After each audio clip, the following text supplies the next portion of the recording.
All right, everybody, welcome back to another episode of Need Some Introduction. This week, but there will be more than one episode this week, but this first episode we're dropping this week is our catch up on Dexter New Blood.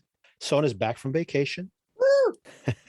Refreshed and ready to talk about our friendly neighborhood serial killer.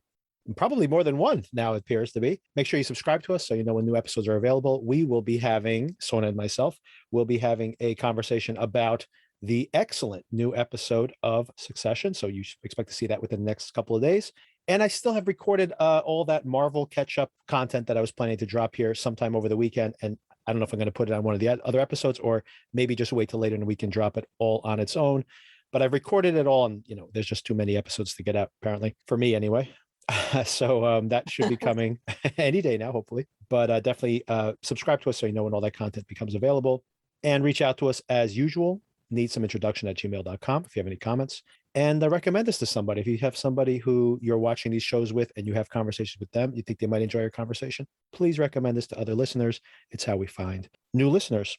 So did you watch anything else on your vacation that you could recommend? Yes. Actually, though, it's really just bringing this full circle to earlier conversations that we've had.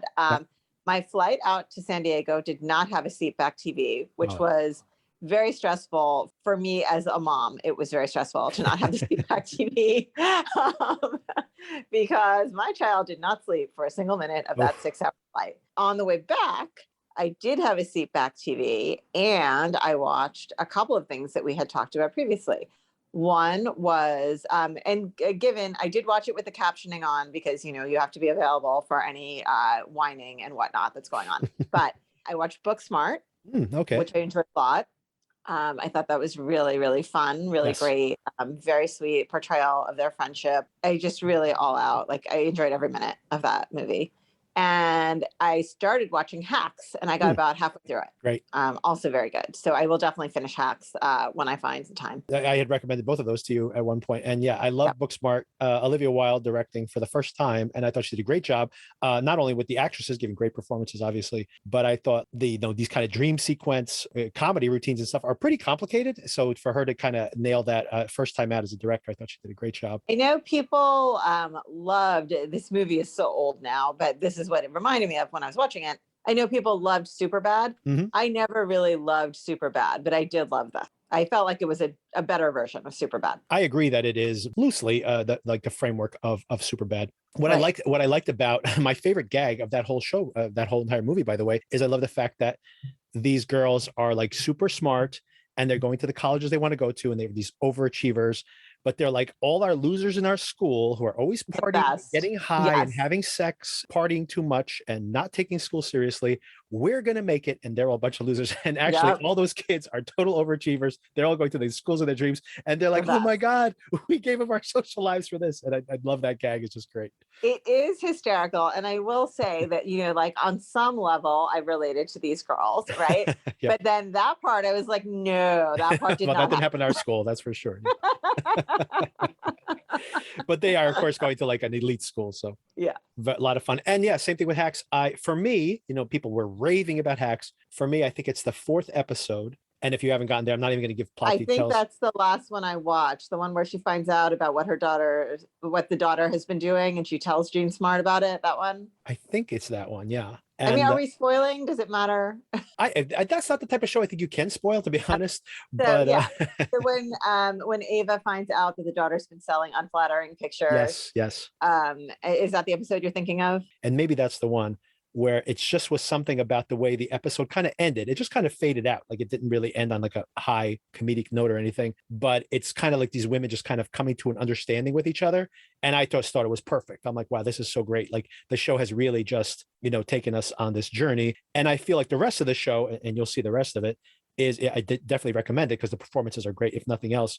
And they're very funny. Some of the funniest stuff that happens on the show happens in that later half, but nothing kind of resonates beyond that moment of kind of when they come together. Then it becomes almost like a rom-com where then they break up and then they're mad at each other again. I'm like, okay, you're just kind of throwing stuff. You're just extending the conversation for some reason. But for me, it's kind of almost perfect, that moment. Yeah, I know. Jean Smart is just so excellent in this. And just so much nuance to her character. And we don't give those types of women enough credit for what they endured to get where they got. And like, I think Ava is the example of that younger generation, right? That isn't giving her the respect that she deserves and is slowly understanding like all that this woman has done and all the credit that she deserves. Yep. And as a matter of fact, I have a couple of recommendations for you, but one I would recommend to the audience in general, especially if you're watching Hacks, because when I was watching Hacks, I was thinking of Joan Rivers as a corollary to this actress, right? There's definitely an element of Joan Rivers to this, but what I've just discovered probably was even more so relevant to this was I'm listening to a podcast called The Plot Thickens, and they cover a Hollywood story every single season. And this season is about Lucille Ball. Mm-hmm. And they're talking about how Lucille Ball, she was like this comedy dynamo. She invents this giant company. Meanwhile, Desi Arnaz, her husband, who was madly in love with her, but also cheated on her all the time. And there's all this drama, right? And so there's a lot of, I didn't know, I really don't know anything about Lucy, to be honest with you, until I heard this podcast. And I didn't realize all these kind of innovations that they did. They started shooting TV shows so that they could be rerun, like shooting them on film. In the old days, you would basically perform on the West Coast, and then you would take a break, and then you perform for the East Coast, or vice versa, actually. She just had a baby. She had been trying to have a baby for years. She was like 40 at the time, very old, has her first child. And she's like, I can't be doing all this. We have this crazy schedule, the kids at home, etc. So like, we're going to shoot it once on film, and then we're going to broadcast it. And they said, we are going to own the film prints. And the studio said to them, sure, who the hell wants those? Like the concept of a rerun didn't exist. You would perform it again. That's what you did. And of course, they became incredibly famous incredibly rich, I should say, because in the summer, when she was on maternity leave, they reran the episodes. And of course, these episodes, for the first time, people who missed it the first time, and people were saying like, oh my God, did you watch I Love Lucy last night? It was so funny. All those people who missed it could catch up on it. So all of a sudden, the reruns are getting higher ratings than the original run. And everybody's going like, oh my God, we missed this entire revenue stream. And of course, they like invented it and they owned it. And they owned Desilu, which also made Star Trek and a bunch of other famous shows. And they become incredibly rich and powerful, etc. But anyway, so there's a lot of parallels to that story. So I recommend that. It's very interesting. It kind of talks about her as kind of a feminist icon before that was a concept, but her whole career, it's pretty fascinating.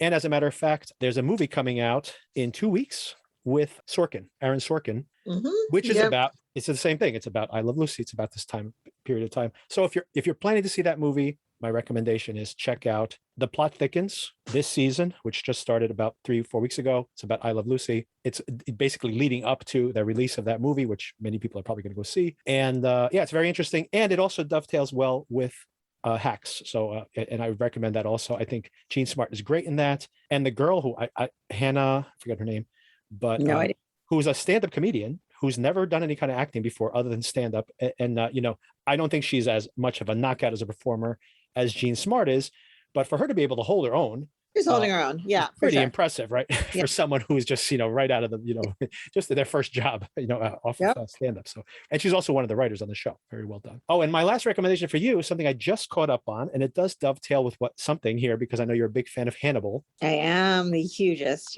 which I'm going to start watching. By the way, I've been trying to watch other thrillers, other horror shows. I watched The Exorcist, by the way, a little bit of The Exorcist. Couldn't get into it. But very interesting just how these things intersect with our other conversations. I heard very good reviews for the TV show The Exorcist, but I never watched it. And I had no idea that Alan Ruck and Gina Davis are like two of the roles. I'm like, Gina Davis and Alan Ruck are in The Exorcist show? Who knew? But anyway. I did not know, but we just were watching Ferris Bueller's Day Off the other day for a few minutes. And I said, God, that man has been working constantly for decades. Yeah. He's never not working. He's on Succession. He was on The Exorcist just a few years ago when that show was on the air. Like it's not been that long. Spin City. Spin City, exactly. Yeah.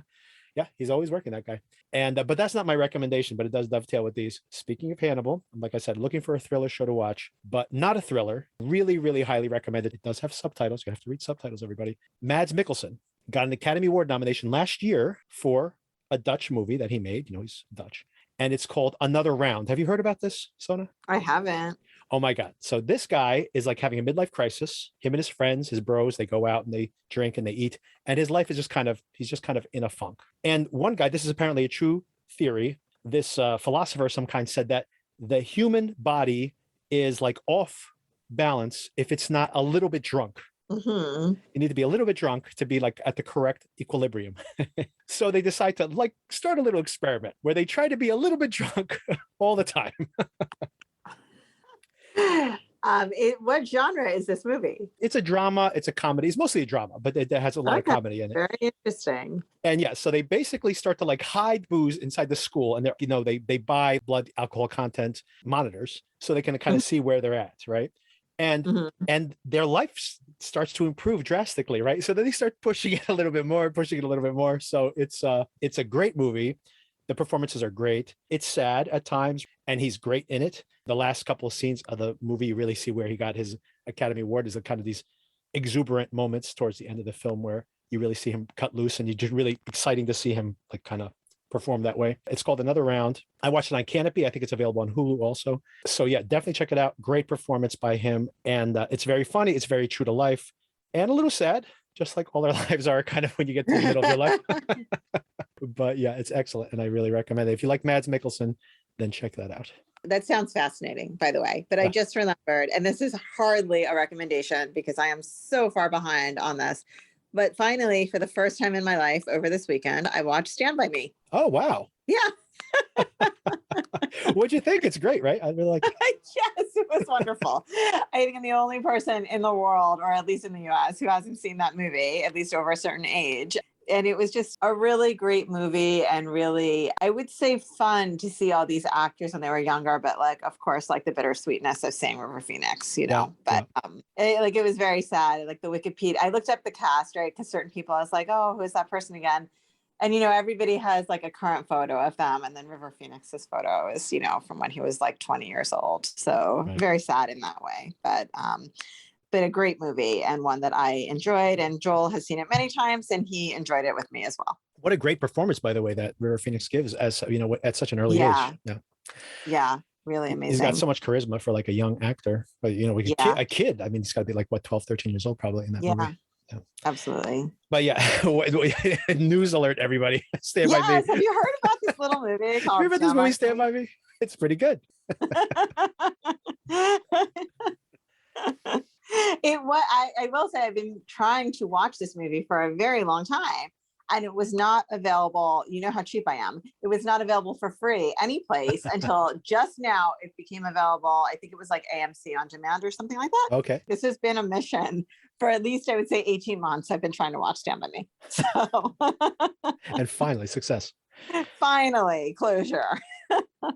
That's the downside. It's funny. That's really one of the downsides of the way things are now, is that it's unbelievably convenient. And like you said, I watch everything on streaming too, but it's so funny because everything's available on streaming, but it like jumps between services and sometimes disappears for months and months and months at a time. So it's like, if you had the DVD, and, you know, by the way, I don't have DVDs anymore, but if you do have the DVD, you can just pop it in anytime you want to, right? So the convenience of like having something like, for example, you know, we actually bought, when my daughter was really young, we started buying the Pixar movies through iTunes. So we own a handful of them. I mean, when you need a movie for a kid, you need it right away. Exactly. But now with Disney Plus, it's all there. So she's seen all the Pixars, right? Because they're all there. But like, you know, someday Disney's going to start charging me $20 a month or something, or they're going to like lose the rights to these. Pixar will start its own streaming service and take their property with them or whatever. And then all of a sudden it's like, well, if I just bought that instead of paying the subscription, I would have them all. And now I have to go buy another subscription and another subscription, right? So that's kind of how they're going to get us in the long run anyway. But yes, I mean, I too have the Disney Plus subscription, so I understand that fear. Yes. If you have a child, you must have the Disney Plus subscription. There's no options.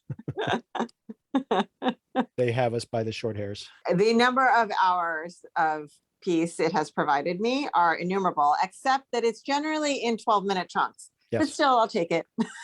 Yeah, especially when they binge it. My daughter will watch back to back episodes of Bluey. So even if they're 8 minutes each, no, it's true. Binge the whole season. That's like 3-4 hours at least. So honestly, they could probably price gouge me just for the Blueys alone. Exactly. And then that's the second season, or the third season's coming. It's coming. So oh, I can't wait. Charlotte can't wait.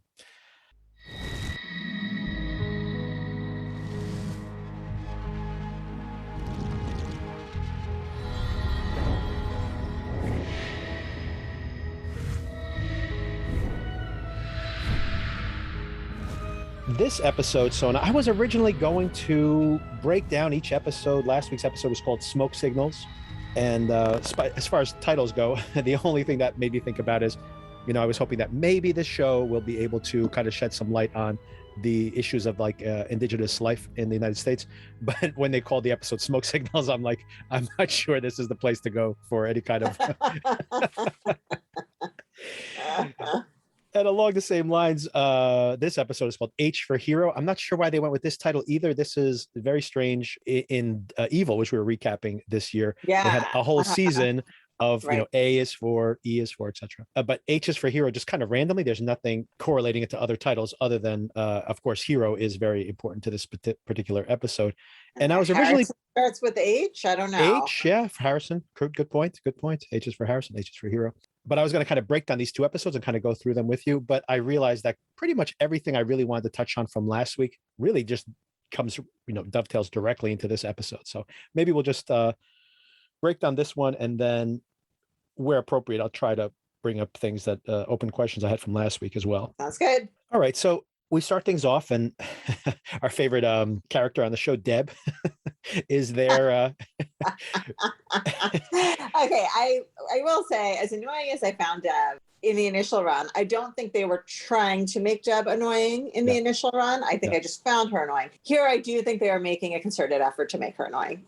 True, but I got to say that I think that once again, we, just to be clear, in the context of the show, Deb is just the angel on his shoulder, on Dex's shoulder, because it's obviously just his projection. But in this episode, her playing that role, I think it made her more sympathetic than she has been in the past. Although a lot of the assumptions she's making, the kind of pro Harrison arguments she's making throughout this episode, right away that this is going to fall apart, because none of her theories throughout this whole entire episode kind of hold water. And I think as a viewer, you probably know that already. The episode, in a large part, is Dex debunking his son's own story. Yeah, I mean, I did find her a bit dramatic, but I guess your inner voice can be dramatic at times, right? When you start spiraling. So maybe. At least she doesn't like hold a knife to his throat or anything, which I love these really, really melodramatic moments they've had in earlier episodes where she like sneaks up behind him and puts a knife to his throat or something, like in a real life-threatening way. It's like, she's not there. She's a projection of his mind. Is this supposed to scare us in some way? I don't understand. We see Dexter's trying to have this healthy relationship with his son. Harrison is on the wrestling team. Harrison kind of says, hey, I miss Deb, some of the funny things she used to say. And I guess he uses one of her foul-mouthed terms. Dex kind of smiles, and he goes, why are you smiling? He goes, well, it reminds me of Deb. And Dexter does mention that Deb is always on his mind, which of course we know. She's always there. In his mind, yes. Yeah. But it's funny, I actually made a note as I was watching this saying like, oh, look, Harrison and Ethan are hanging out a lot together. I wonder if that's going to lead to something. And this show in general, unlike Succession, let's say, which we're also recapping separately, this show doesn't make you wait long for any plot developments. They come very quickly. Yes, the moment you say, hey, I wonder what's up with that, it's like, oh, it's in the next scene. Don't worry, you don't have to wait long. So it's funny. The next thing I found interesting was that, Kurt is being interviewed by Angela. You've seen he's been like, killing these runaway girls for years now, we would assume, based on some of the evidence we're seeing in the show. And his cover story for where his son is, where Matt is terrible. Like, it seems like he has so many holes in it. It's so easy to debunk this story completely. What'd you think about this? Do you think, he seems a little stressed. He's starting to realize that Angela's not necessarily going to just drop this story. She wants some kind of evidence. She says, I've been calling him. I tried to email him.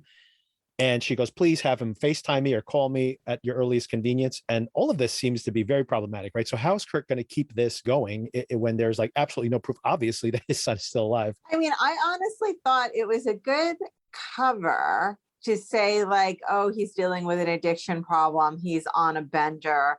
I mean, I thought that was actually a pretty good on your feet explanation for why you wouldn't be able to get back in touch with him. I think believable as far as addiction goes. Shouldn't you ask to see his phone and the number he was calling from? And like, I mean, I know this is a small town, but I feel like this lady's investigative skills are not where they need to be. I agree with that. But at the same time, I think in that specific case, obviously, if they needed to make a case in court, they can easily check Kurt's phone records and things like that. But at this point, I don't think, Kurt's not a suspect in any crime. So I don't think she can actually do that. No, but if you're trying to locate the kid, you'd want to know, did he call from his cell phone? I don't know. I feel like there were more questions to be asked there. Just given their original theory of the case that he ran off after doing something wrong. She probably still does believe that he legitimately, just kind of flaked out and disappeared. So at this point, I don't think she's trying to push too hard in that direction. I do agree, first of all, that she's probably not the best investigator, but second of all, that if she suddenly thought like, no, I think he is dead or something else shady is going on, then she would start pushing. To that point,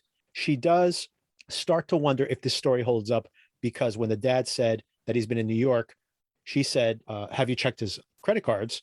And they said, yeah, nothing came up yet. And she goes, well, see if he uses credit cards in New York, right? Because at some point, That's true. he has to appear, so there, I think she still is, I should say, I think she's starting to get very suspicious of this story. So I think maybe she's going to be a little more aggressive in investigating. Okay, I'll give you that. And then Molly Park, which I knew, I literally called it out in last week's recap here, was that, when she comes out of her car, she literally has her own theme music. And I'm like, well, this girl's not going anywhere. She's definitely going to be in the show. I hadn't noticed that.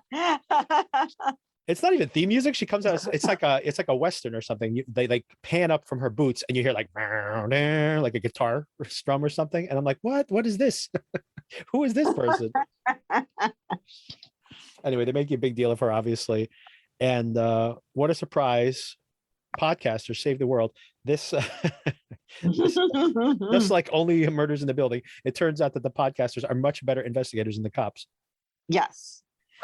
So she like makes her peace with Angela, and she gives her some interesting information. She says, I actually found one of your girls, but hey, we have hundreds of thousands. Once again, something that's legitimately happening, that you have all these internet sleuths that are like discovering and solving crimes, and sometimes misidentifying suspects, by the way. There's a negative side to this as well, but they've also cracked a lot of cases in the past few years. And she has used her hundreds of thousands of followers to try to track down these girls, and they haven't found most of them. And that means we should explore this as a legitimately missing girl case. And it looks like she is going to start collaborating with Angela on this as well. Yes. And I think just a bit of trivia, because I am quite old. I think the actress who plays Molly was actually in one of the early seasons of The Real World. Oh, I don't know. She's Jamie Chung. She's been in quite a few. I mean, she's relatively well known now as an actress, but I didn't realize she had that interesting. Yep. So the next thing we see is Harrison. Oh, tell me what you think about this scene. Harrison is in the bleachers at the school, and he is listening to one of Molly Park's episodes on killers, the episode about the Trinity killer. They even have a picture of Harrison's mom there, and Harrison has a bit of a flashback to the death, which, I mean, I don't know how old he was, but I guess he has some memory of it potentially. But I can't get a read on what they're trying to do with Harrison's character. What do you think this first scene means here? Well, definitely when I saw John Lithgow's face come up on the screen, I was like, dun dun dun, he knows about this, right? Yeah, right. Which I think was not entirely clear to us before. Right. Either way, right? Whether he knew about his mom and what had happened to her. I mean, he knew that Hannah, right, was his stepmom, but it wasn't clear to me what he knew about his bio mom and how he had ended up with Hannah. Really interesting to me that he knows everything essentially on that side, at least. Makes me curious about whether he is investigating things further regarding how this all came to be, and maybe going to be like on to Dexter as to, who he really is. What do you think? I don't know what this means in this particular moment. Harrison, pretty much in the next scene, Dex gets called up, has to show up at the school. Harrison's been attacked by Ethan. So Ethan, like we saw in the last episode, had been showing Harrison some of his artwork where he basically has all these guns, and he's going to... all the makings of a school shooting happening right there. Really, legitimately, correct. Yeah. However, Harrison sees this, and maybe we can go back to the previous episode to kind of start having this conversation. When Ethan FaceTimes with Harrison and shows him his artwork, how did you read that? Because he doesn't seem to be disturbed by what he's seeing.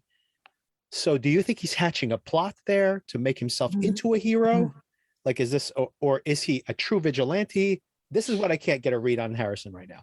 I'm not sure if the show's trying to make him out to be a good guy who is maybe a vigilante like his dad, or at least he sees himself as a good guy, but a pure vigilante, or is he like a sociopath who is going to like have a school shooting and needs to pin it on somebody, for example, right? Like, what's your read on Harrison right now? I'm not sure which of those two sides I would fall on, but I did think that when it came to his reaction to those drawings, for whatever reason, I felt that he was acting. Yeah. I didn't feel like it was genuine. So maybe, yeah. So if you read it that way, and I couldn't read it, I think they left it very ambiguous to me anyway. But if I'm reading it your way, if that's legitimate, that he is not comfortable with what he's seeing, maybe he is making a decision to say, like, I think this guy is going to snap, and he's going to preemptively take him out. And which is like very much like pursuant to Dexter's credo, right? Correct. The type of person you're allowed to do this type of thing too. Although Dexter, I think, waited until the crime was committed. I'm not sure he ever preemptively did it. Yes. I think that's, yes, Dexter. Normally, Dexter was investigating normally on the show. Dexter was, at least at the beginning of the show. Later on, the way he was tracking down these people became kind of strange, and maybe the show didn't even care anymore because it's well established. So they just kind of say he kills somebody else. Let's not worry about, like, he reads a newspaper article, I'm gonna go kill that guy. But initially in the first season, it was people who were getting away, right? Like I think in one of the very first episodes, someone had gotten away because of something happening to the blood evidence, which I think Dexter had messed up the blood evidence in the lab after the fact to release the guy so that he could get his own vengeance on him. So I think that was much more manipulated than in this case. However, Dexter in this very episode that we're recapping basically says that, right? He calls out that Harrison has a credo, like that basically, Harrison is following, he's maybe overly reading into it, but he's saying, yeah, he like saw what this guy was capable of and he interceded in some way, right? That's one way to read it. I'm not 100% sure if that's the case. I actually, and maybe this is me biasing my own opinion, in last week's episode, I was like, is Harrison going to do some kind of school attack and then pin it on Ethan? That's what I actually thought. So then I was thinking that Harrison would actually do something and then just pin it on Ethan. But then for him to like take out Ethan like right away before Ethan can do anything, basically, right, it makes it seem like maybe it was purely, his own version of vigilanteism. Right. Apropos of nothing, the hat hair thing is really driving me nuts. Like, on everybody, right? Yeah. What is with everybody's hair? It's like they just all sat down and go like, let's pretend that everyone, they are wearing hats. It's very cold. Fine. Got it. But like no one fluffs their hair after they take their hat off. I don't understand. Well, except for the police chief's daughter, who never wears a hat, even though it's freezing. And her hair does look amazing. It's a good point. It's a good point. So she's got her priorities in order. Yeah, I don't know. Like, I know longer hair is in for guys right now, but like there's some maintenance required with that if you're not going to keep. You just have to put your hair through.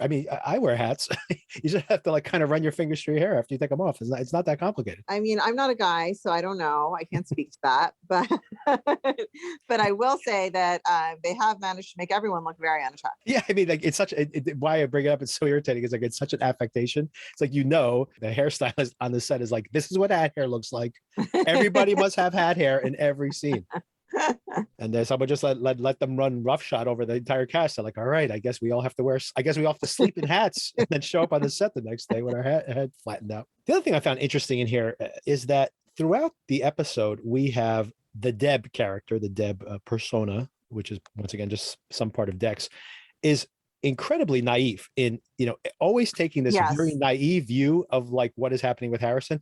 And I actually called that out. I'm like, this is so naive. Like every single thing, where did this come from? Because once again, it's some subset of Dexter's persona. Where did Dexter get all this kind of naivete from? He was like such a cynic, and of course he comes full circle and like completely stops believing anything his son says by the end.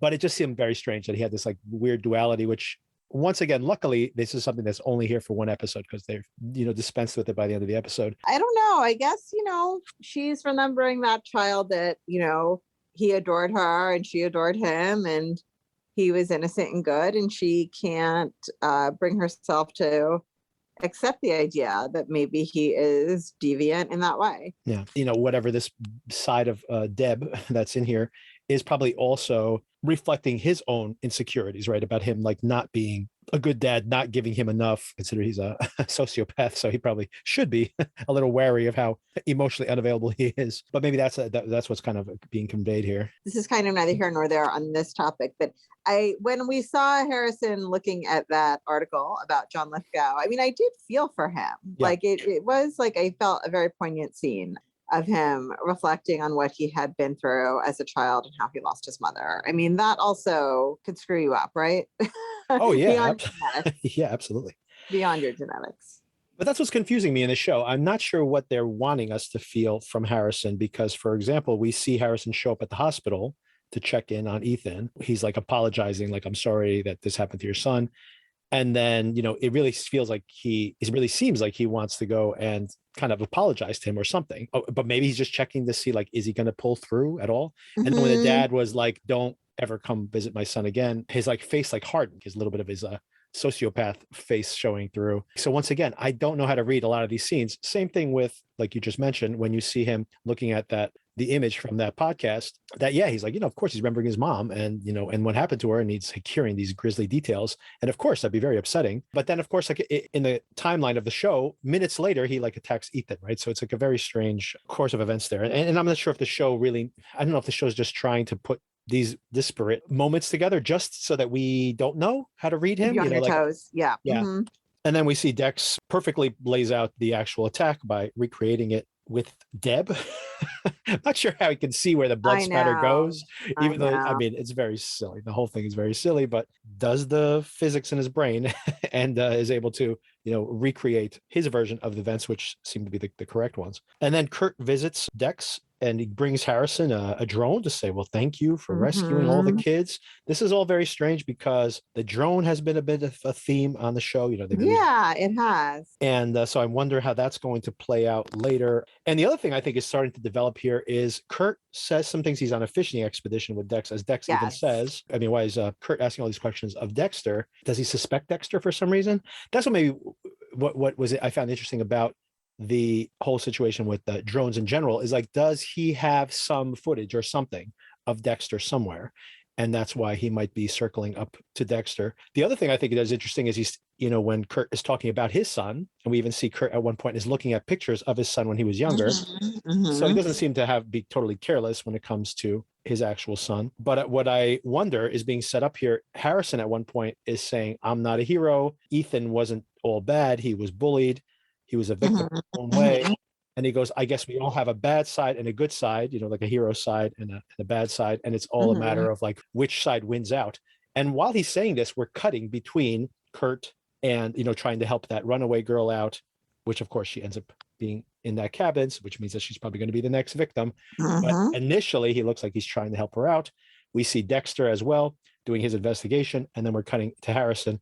And I'm like, they're paralleling these guys. So I think these are like three different sides of the same coin in a way. I guess you can't have three sides of the coin, but three different variations, three variations of the same persona.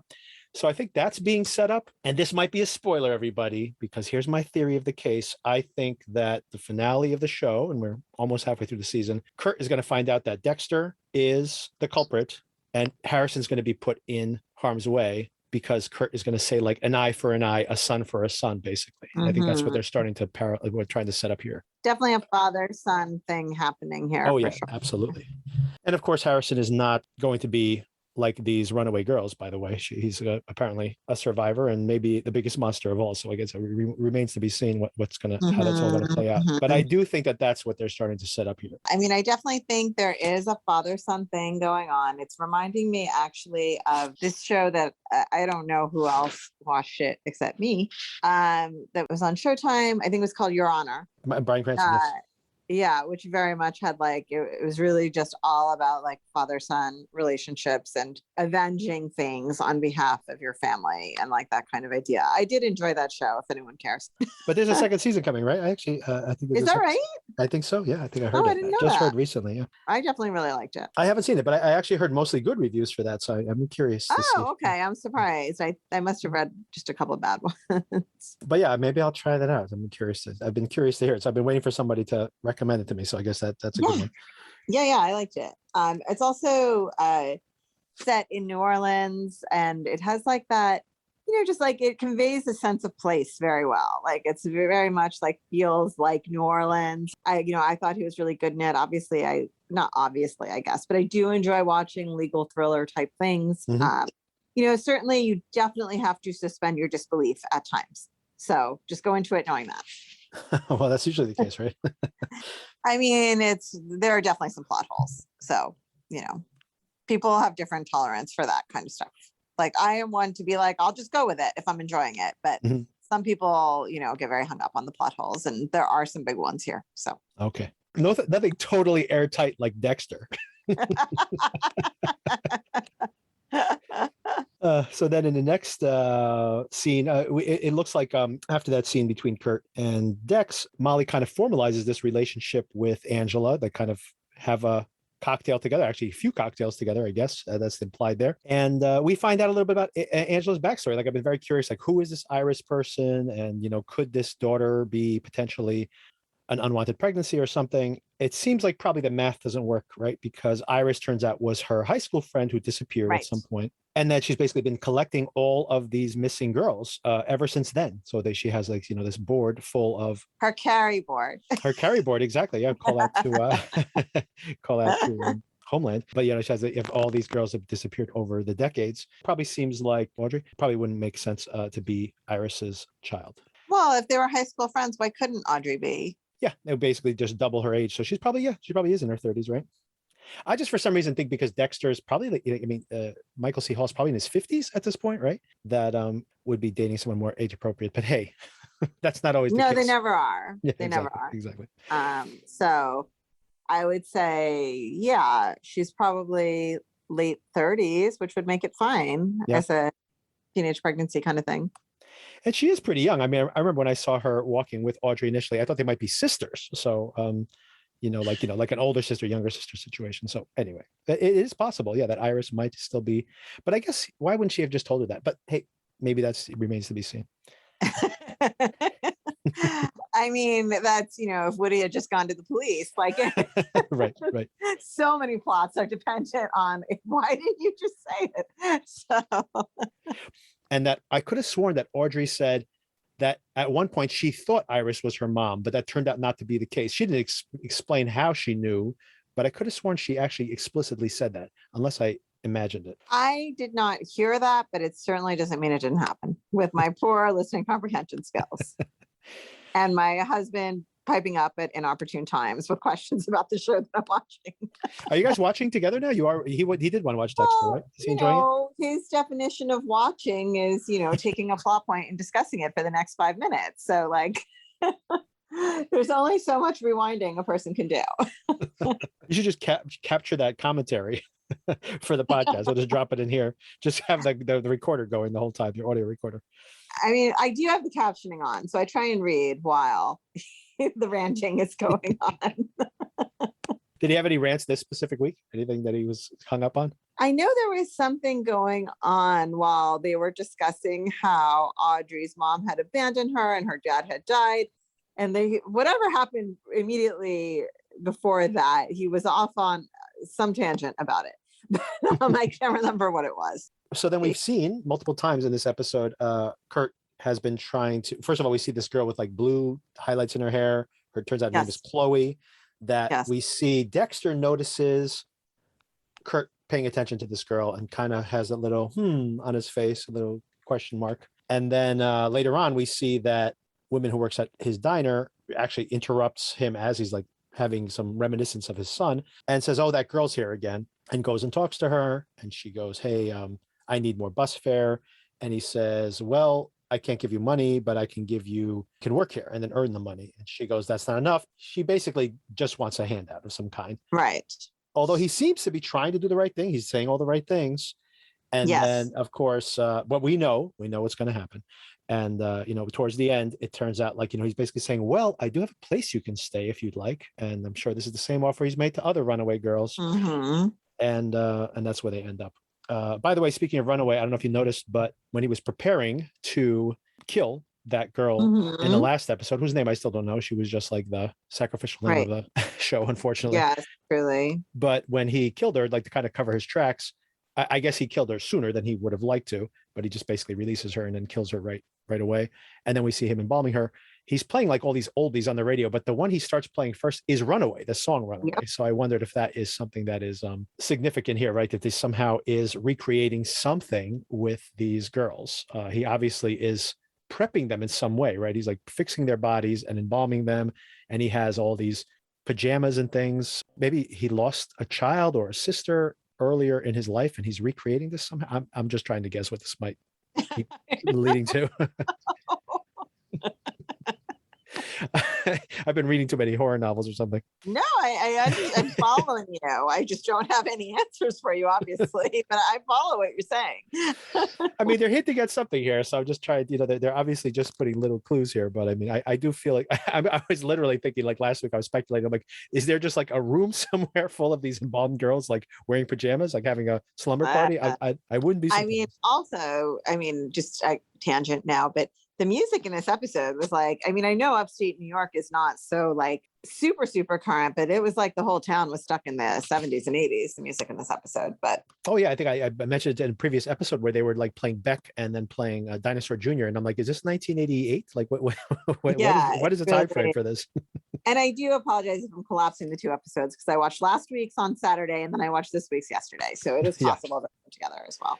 And these two episodes are very much like of a pair, really. So right, yes. And then, yeah, like I mentioned earlier, Harrison has a little bit, I'm a little bit psycho, I'm a little bit hero speech at the gym, which seems heartfelt. Once again, I'm not sure what they're setting up with Harrison here.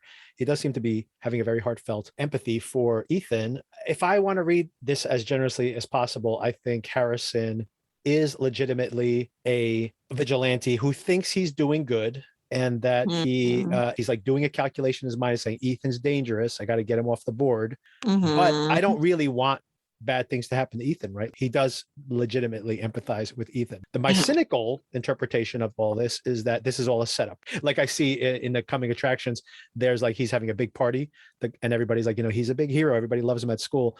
And it's like he's going to lock them all in the cabin and burn it to the ground. It's going to be like he's going to go carry on all of them and just kill them, kill everybody in the school.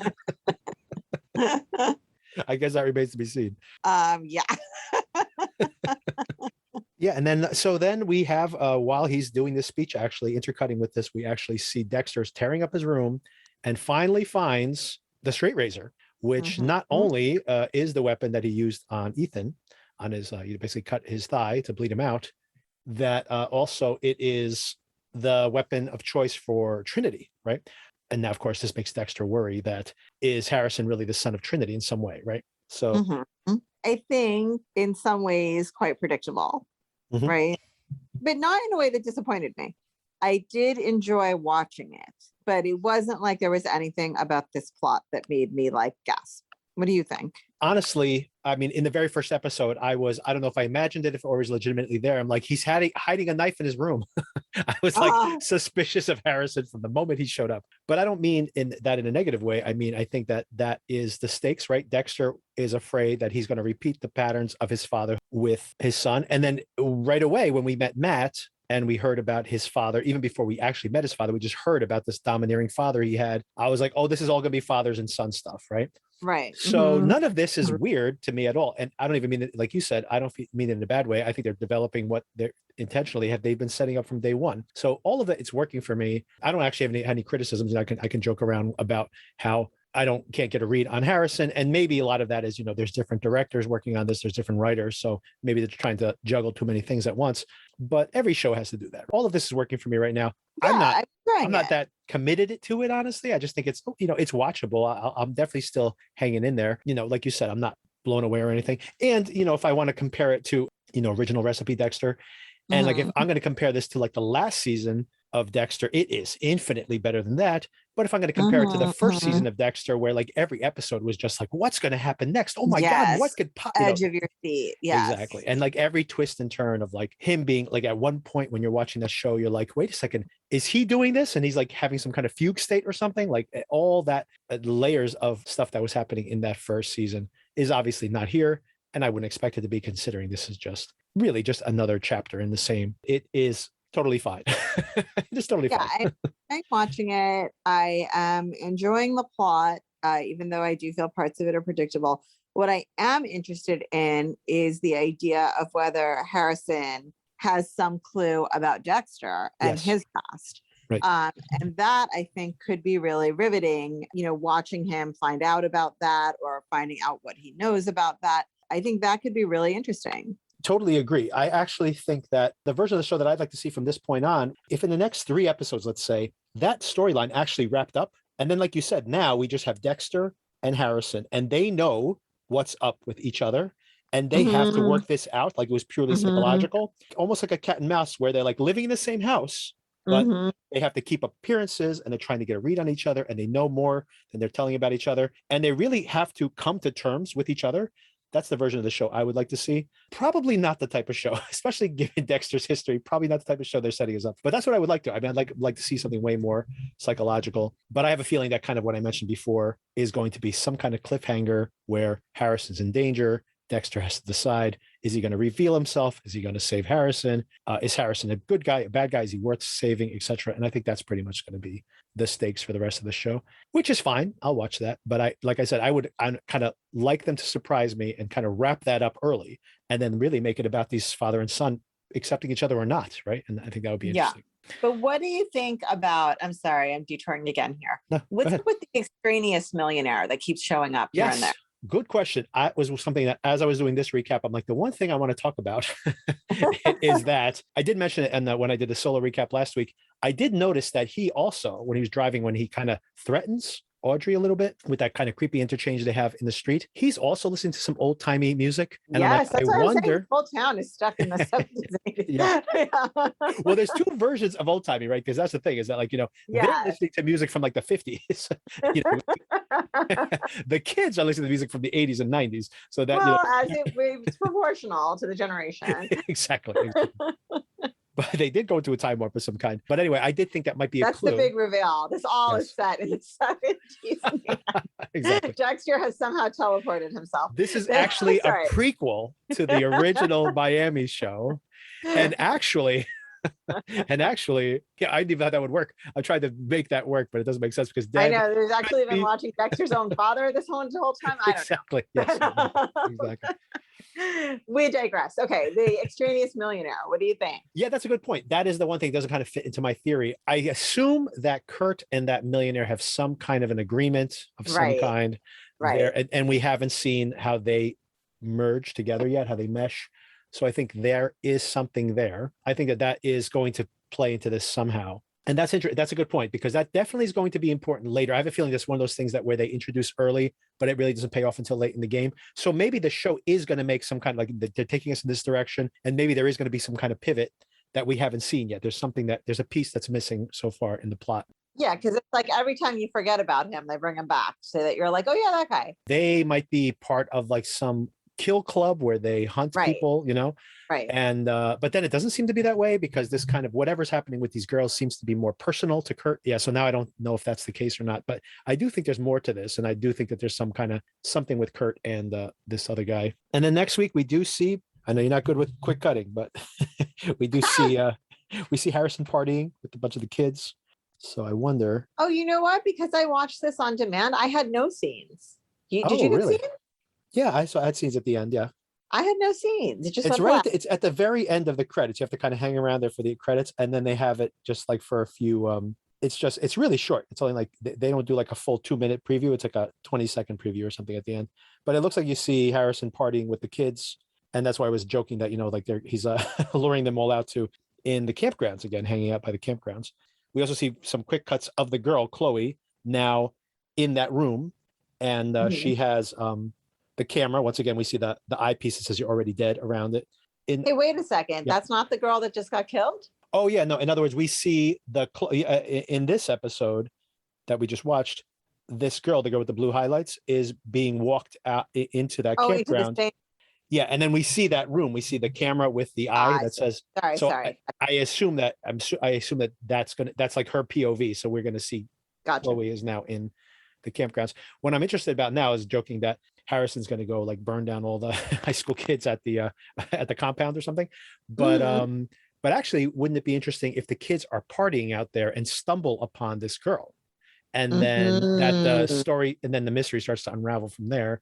And then, of course, what is Kurt going to do to cover his tracks? And, that could be another direction the show goes in, actually. I think that would be too soon for that to happen at this point, because we'd only be halfway through the season. That'd leave a lot of show left for all that to unravel. Yeah. But who knows? Who knows? I am interested still. Same. Looking forward to finding out. And we will see. What are you going to say? Deb could tone it down a couple notches, but. Oh, always. All right. So we will see what happens with Dexter. And I think that's it. Oh, and we will pick that up. We will be recording our conversation about Succession very shortly. So keep your eyes peeled, everybody, in our feed, because there will be a Succession conversation coming your way very shortly. And I want to get Sona's impressions of last week, which was absolutely hilarious. And then at the end, very dark. And this week too, which is hilarious. And then at the end, very sad. It's a theme. Exactly. It's kind of the direction the show's going, I think so. Yeah, it is. All right. Talk to you soon. Okay. Talk to you later. Bye.